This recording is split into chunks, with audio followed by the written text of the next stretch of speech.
મારું નામ ભરવાડ રાજેન્દ્ર ગામ રમાણ. જે વખતે જે બનાવ બન્યો ને ત્યારે હું ત્યાં હાજર હતો. હું બસ સ્ટેન્ડ દુકાન પર બેઠેલો હતો ત્યારે ધનસુરા બાજુથી ફોર્ચ્યુનર બ્લેક કલરની આવી 77 નંબરની અને એટલી સ્પીડમાં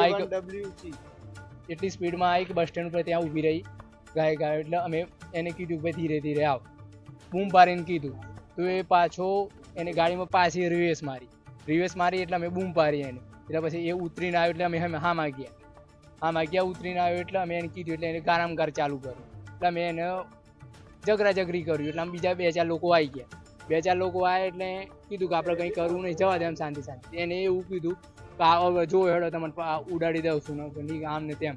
તેને એ રીતે ગાડી બેહારે મેં એને આમથી આમ માથાકૂટ કરવા જતા એટલે 2-3 બીજા હતા એટલે એમને કીધું કે જવા દો એને ઉડાડી દેવાની વાત કરી એટલે અમે કીધું જવા દે ચલો.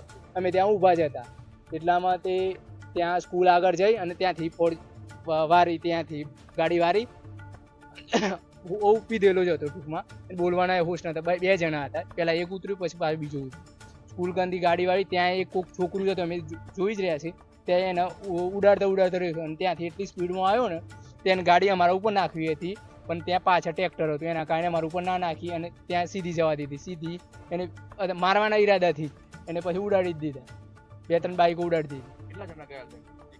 એક જણ ઘાયલ થયું છે અને 2-3 બાઈકો પૂરી ટોટલ લોસ કરી ડેરી ઉપર. બીજી પબ્લિક તો આમથી આમ નાહી ગઈ. મારું નામ ભરવાડ સતી છે, ગામ રમાણા.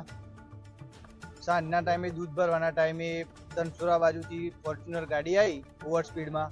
બસ સ્ટેન્ડ આવીને બધા પબ્લિક બહુ હતી તો એને બધાને અડના આડે એવું કરી નાખ્યું એટલે ગામના 2-4 જણોએ કીધું કે ભાઈ તું શાંતિ જાય એમ કરીને થોડોક ઠપકો આપ્યો.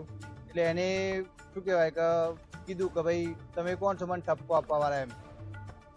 રમણાના ભરવાડોને તો હું મચડી નાખવાનો છે એવી ધાક ધમકી આલીને જતો રહ્યો. એટલે મને બધાને એવું લાગ્યું કે ભાઈ ઘેર જતો રહ્યો એમ. પછી બીજી 5-10 મિનિટ પછી એ ગાડી આગળથી વાળી અને આવ્યો ઓવર સ્પીડમાં તો એક ભાઈને ગંભીર ઈજા પહોંચી છે અને બીજા બધા 2-3 જણાનું વાગ્યું છે ને એવું બધું થયું છે એમ. અને છેલ્લા 2-3 કલાકથી અમે પોલીસ સ્ટેશન આવ્યા ફરિયાદ આપવા માટે.